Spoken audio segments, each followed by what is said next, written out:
আপনার বেআইনি অর্থের সাথে বেআইনি ব্যক্তির মিশ্রণ ঘটে খুব দ্রুত, এবং আমরা তারই পরিণাম আমরা দেখতে পাচ্ছি। এই যে আনোয়ারুল আজিম আনার, ওবায়দুল কাদের সাহেব বলে ফেললেন যে দেখুন তার এলাকায় অত্যন্ত জনপ্রিয়তা ছিল, এই কারণে করা যায়। আপনার একটা এলাকার মাফিয়া যদি সেখানে কিছু হতে চায়, আর সেখানে যদি সরকারি স্টেট যদি তাকে নিরাপত্তা দেয়, কোন ভদ্রলোক সেখানটায় মানে নিজেকে এমপি ক্যান্ডিডেট ঘোষণা করতে পারবে না। এটাই হচ্ছে সত্য কথা। আমরা বাংলাদেশে যাদেরকে মাফিয়া বলে চিনি, যে সমস্ত এমপি এবং অন্যান্য নেতাদেরকে, সেখানে আর ওই দলেরই আর কোনো ভদ্রলোক সেখানে দাঁড়াতে পারে না, সেখানে রাজনীতি করতে পারে না। যা ঘটনা এখন আমরা জানতে পারছি, আমরা কোনোদিন নামই শুনিনি, পরে জানতে পারছি যে খুলনার বা ওই অঞ্চল বা খুলনা বিভাগের বিভিন্ন অঞ্চলের অত্যন্ত ভয়ঙ্কর রকমের একজন মাফিয়া ব্যক্তি ছিল সেই ব্যক্তি একটি দলের পাচ্ছে, নমিনেশন পেয়ে, তাও কি 3 বার।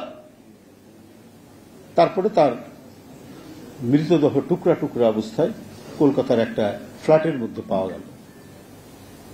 তো ব্যাপারটা হচ্ছে যে এটা হচ্ছে আরেকটি ঘটনা।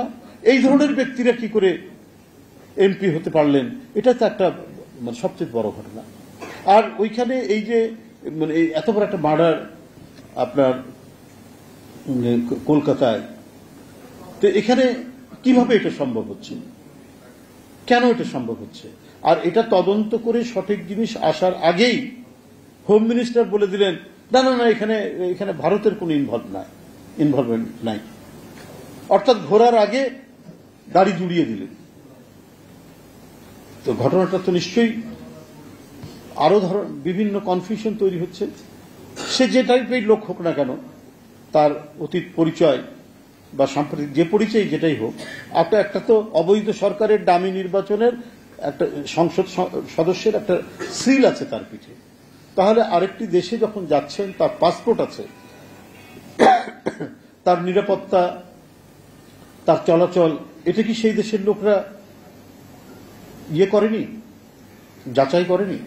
সেখানকার গোয়েন্দা বাহিনী, সেখানকার প্রশাসন, সেখানকার পুলিশ টুকরো টুকরো হয়ে নাকি এখন, যেটা আজকেই খবরের কাগজে পড়ছি, বিভিন্ন খালে বিলে ফেলা হয়েছে, সেটা এখন অনুসন্ধান করা হচ্ছে। আর সন্দেহ করে যাকে ধরা হচ্ছে, বোম্বে থেকে ধরে নিয়ে আসা হয়েছে, কি যেন নাম, কসাই কি যেন, জাহিদ। হ্যাঁ, তাহলে এই ধরনের লোকরা ভারতে আশ্রয় পায় কি করে? আমরা শুনি বাংলাদেশের সব শীর্ষ সন্ত্রাসীরা ইন্ডিয়াতে নাকি তারা আশ্রয় থাকে, বিভিন্নভাবে আশ্রয় থাকে, যারা সেইখান থেকে বাংলাদেশের চাঁদাবাজি থেকে শুরু করে বিভিন্ন খুন দখলের সাথে ইনভলভমেন্ট রয়েছে। অনেকের নাম শুনছে এবং ধারাবাহিকভাবে পত্রপত্রিকায় উঠছে, গণমাধ্যমে উঠছে, সেটা আমার কথা নয়। সেখান থেকে তারা বাংলাদেশের জনপদের পর জনপদে তাদের অস্তিত্ব, তাদের প্রভুত্ব তারা জারি রেখেছে।